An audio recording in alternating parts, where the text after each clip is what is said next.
Hello, my name is Riley Bellwine. I am a fourth year BFA acting major here at MSU, and I also have a minor in peace and justice studies. I am an actor, a director, and a training intimacy director.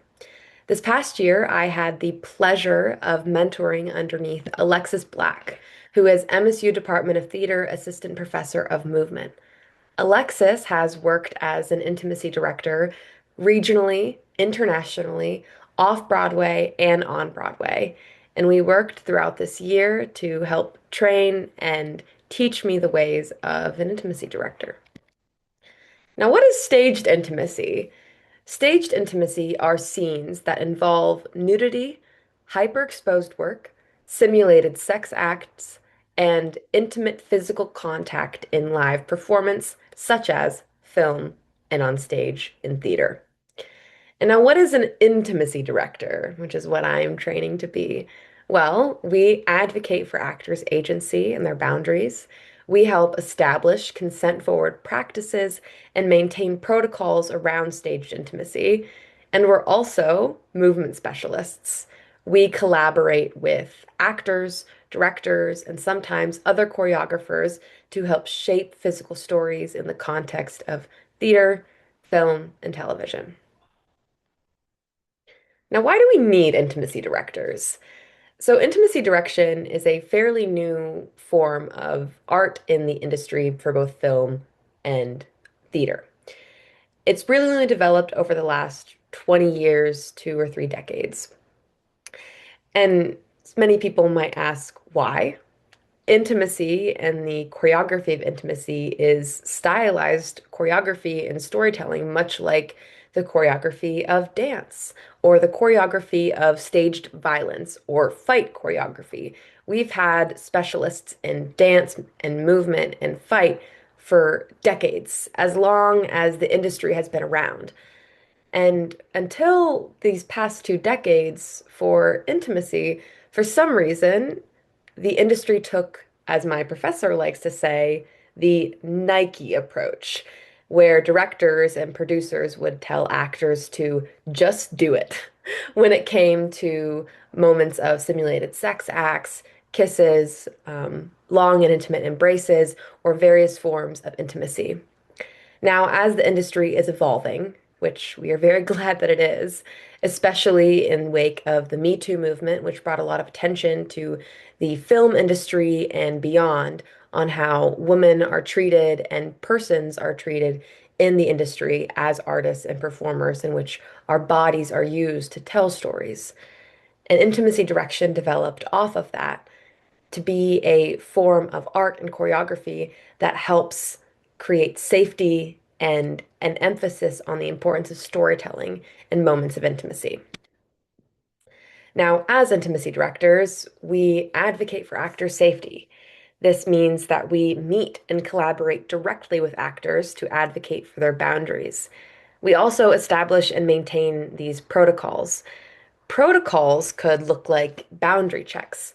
Boundary checks are when we have actors check in with each other when they're about to engage in a moment of staged intimacy so they can discuss and explore parts of their bodies and ways of touch that they would feel comfortable exploring in choreography or between those two characters. We also have closed rehearsals, which is a protocol in which we reduce the amount of people in the rehearsal space, in the rehearsal room, down to the mandatory individuals and crew members that need to be there in order to enhance privacy and safety and also to create a more focused and peaceful environment for actors to work on these sometimes heightened or very intimate stories. We also encourage actors to explore closing practices.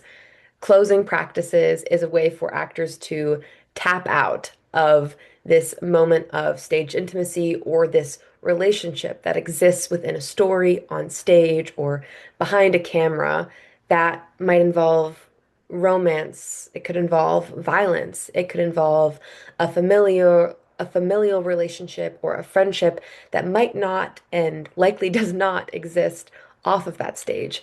This is a time for actors to close that relationship and go from being characters in a story to back to being professionals, colleagues, and coworkers. And we're also movement specialists, and we help enhance the storytelling of moments of staged intimacy.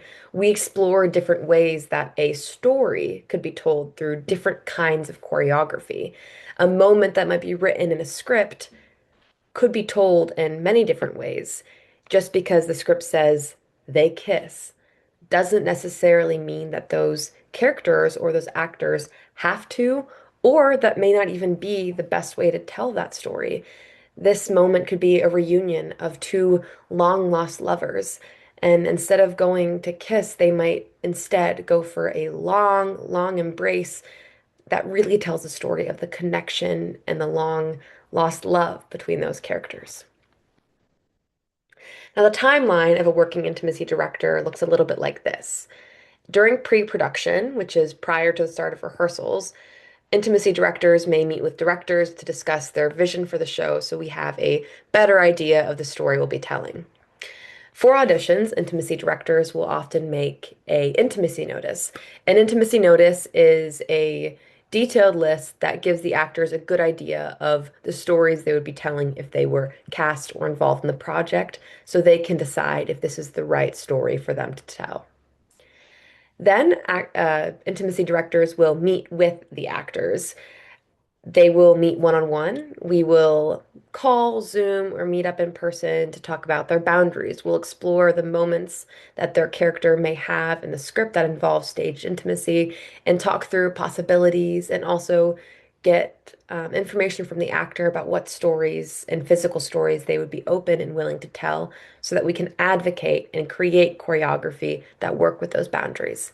Sometimes an intimacy director may also host an intimacy workshop at the first few rehearsals, essentially to get everyone on the same page with consent forward language, consent forward practices. During rehearsals, intimacy directors will come into rehearsal for a couple of nights to work specifically with actors to block moments of staged intimacy. We will collaborate with the actors and directors and other choreographers that are involved in that moment.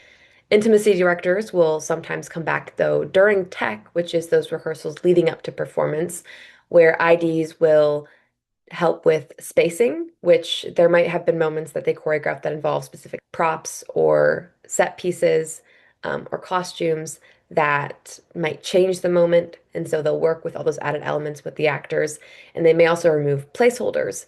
A placeholder is something we may put in for a lip-to-lip kiss during rehearsals.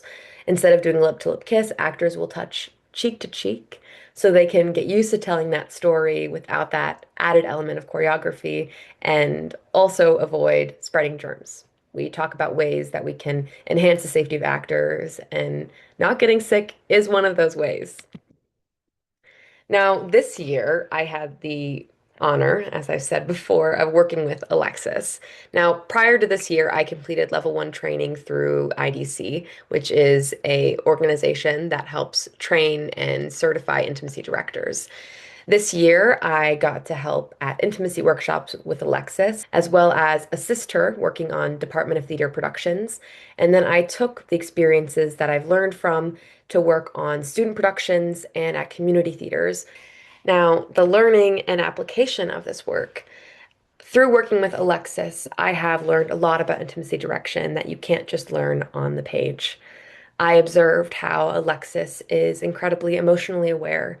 She is constantly surveying the rehearsal space to check in with actors and see where people are. She might tell a funny anecdote or ask to take a five so actors can grab water and take a break. It's also really important to recognize that we are facilitators and collaborators beyond just choreographers.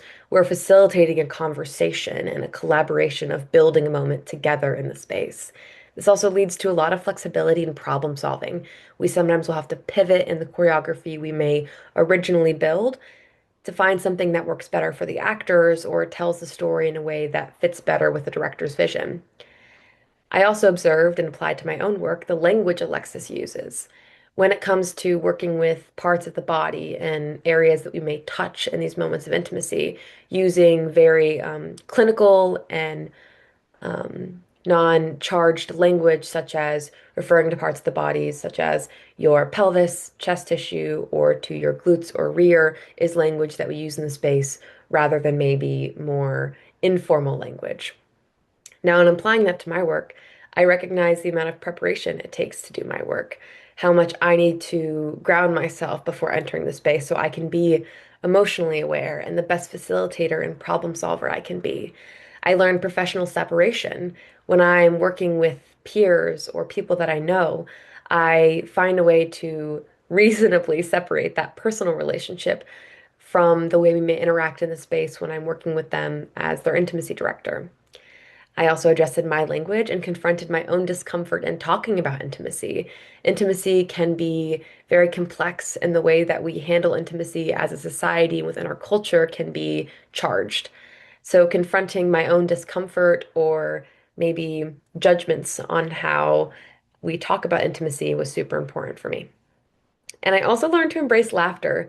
This is very, very important work, and I'm so happy to be doing it. And we also can recognize that it doesn't have to be serious. We can laugh and giggle along the way. Now, my mission as an intimacy director is that I hope that my work in intimacy direction will create spaces that support and celebrate actors' boundaries and enhance the storytelling of moments of intimacy.